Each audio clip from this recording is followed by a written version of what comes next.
الله الرحمن الرحيم والتين والزيتون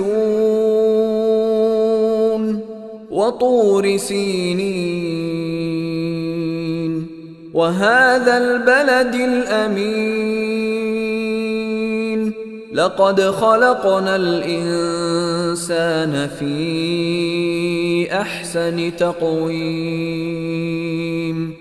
ثم رددناه أسفل سافلين إلا الذين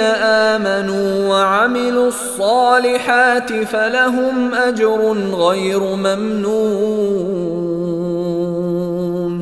فما يكذبك بعد بالدين أليس الله بأحكم الحاكمين